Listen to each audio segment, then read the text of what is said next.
What's up guys, Rogue9 here, and since Kaid's AUG A3 SMG has been buffed once again in this season, it is time to once again take a closer look at this weapon to determine if it is now finally good enough to compete with his alternative primary, the TCSG-12. Let's go! As many of you may remember, when Kaid was introduced into Rainbow Six Siege with Operation Wind Bastion, his AUG A3 SMG was probably the worst full-auto primary in the game. It had the slow aim-down sight time of the rifle class, the earlier damage drop-off of the SMG class, a slow fire rate, and pretty low single-shot damage at all ranges. And in addition to these factors, the gun didn't even get access to an ACOG, despite the fact that Kaid is a slow, fat, and noisy one-speed anchor. I guess the recoil and controllability might have been okay back then, but that was about it. But thankfully, all of this is now a thing of the past. Before Operation Wind Bastion was even over, the slow ADS time was upgraded to match that of the SMG class, and then during the balancing patch for Operation Burnt Horizon, the gun's damage received a bit of a buff of about 20% at all ranges. This made the weapon okay overall, but it was still a little bit below average even when compared to the SMG class.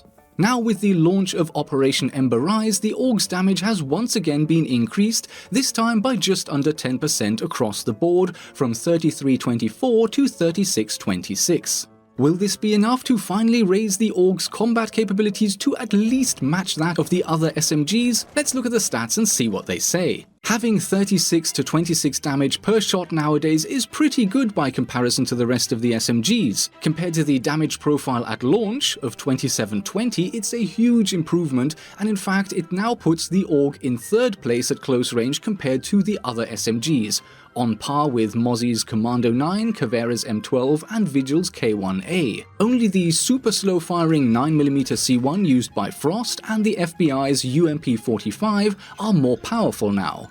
Given the AUG's fire rate of 700 RPM, still slower than most other guns in the class, I think that makes perfect sense. The resulting damage per second at 420 down to 303 is now the 7th best in class and above average at all ranges. Looking good so far. Breaching the 33-point single-shot damage mark also means that the AUG now needs one shot less to down or kill a level 1 armor opponent, at least up until the drop-off starts kicking in.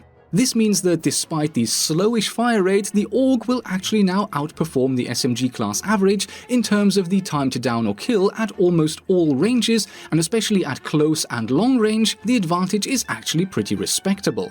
Against level 2 armor attackers, this is kind of reversed. Up to 20 meters, the AUG is still a little below average for the time to down or kill, but the advantage builds up quite a bit at medium range before falling off again at very long ranges of 28 meters or more.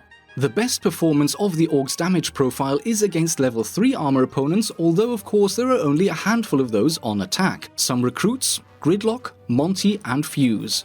The delta between the AUG's time to down or kill and the SMG average, interestingly, builds up over distance until it suddenly becomes a disadvantage at 23 meters only, and then starts building up again until the damage curves bottom out. Nevertheless, against this small handful of attacking operators, the AUG performs very well at almost all ranges. So the conclusion has to be that in terms of takedown power, Kaid's SMG is finally able to hold its own against the rest of the weapon class, and in fact the takedown time against all opponent types at all ranges is now on average 10% better than the rest of the SMGs put together. Does that make Kaid a top-notch fragger on defense now? No, I wouldn't say so. The reload times of the AUG are still pitifully slow. Especially from empty, this gun is still the slowest SMG to reload with the exception of Jackal's PDW-9, and even with the tactical reload, there are only Alibi's MX-4 Storm and Vigil's K1A that are slower. Okay, Kaid gets 31+1 bullets to play with, so maybe that explains the slow reload times. Although of course, as I've mentioned before, the 31+1 capacity is still wrong. In real life, the 9mm version of the AUG comes with either 25 or 32 round magazines, so the in-game capacity should really be 32+1. Yes, I understand that this is not a huge priority, but the extra bullet would not only fix the mistake, but also make these slow reload times a little easier to stomach. I would like to see that updated at some point as well. Of course, the reload times are not the only weakness of the AUG A3. Considering that Kaid is a one-speed anchor-style defender, I can understand why players are making the argument that his SMG should come with the option of attaching an ACOG, and you know what? I wouldn't mind that either. Because if I compare Kaid with his main competitor in the game, Bandit, I feel that on many sites where protecting walls is the main objective, Bandit is still the better pick. He gets 4 batteries to play with instead of just 2 electroclaws, and the MP7 is still hands down one of the best defender guns in the game. Its very good damage profile and very good fire rate combine to give the MP7 the best damage per second out of all of the SMGs, and against level 2 and 3 armor opponents the times to down or kill are also significantly above average. It's only against level 1 armors where the MP7's takedown times are average due to the gun requiring 4 shots where many others can still get away with 3. Yes, Kaid's ability to throw his claws and being able to electrify hatches or up to 2 walls and multiple deployable gadgets at once is definitely an advantage that makes him the better pick on certain sites and with certain defensive strategies, but if Kaid is picked over Bandit, it will always be because of the claws and not the gunfighting ability. But don't get me wrong here, with my little rant there I might still sound a bit critical of Kaid, but make no mistake, the AUG is now definitely one of the better primaries you can get on defense. It is an above average weapon and I think it is in a good place now. Even without an ACOG and even with slowish fire rate and reload times, and despite the fact that Kaid is still a 1-speed operator, the gun is now very capable.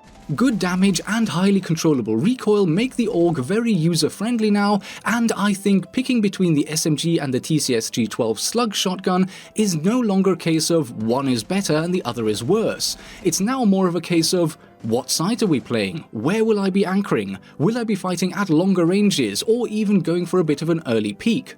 Choosing between the two guns is now a question of picking either the AUG as a very capable full-auto all-rounder that can deal with opponents very well in most situations, or picking the TCSG for its unique properties such as breaching, the ACOG, or the great one-hit power. And there we have it. Is the AUG A3 good now? Yes, 100%. Does it make Kaid OP or a must-pick? No, not really. To me, this gun now feels really nicely balanced. It's a bit more powerful than most, but that is balanced out by other deficits. What are your thoughts on this gun now? Have you been using it? How does it feel to you? Vote in the poll at the top right-hand corner of your screen now and leave a comment if you want to share more detailed thoughts. Thanks for watching everyone, I hope you enjoyed the video and I will see you in the next episode. How does it sound? Am I as loud as you want it now? I'll make you come up to my cloud. Best believe I'm not coming down. No, I am not coming down. I'll make you come to my cloud.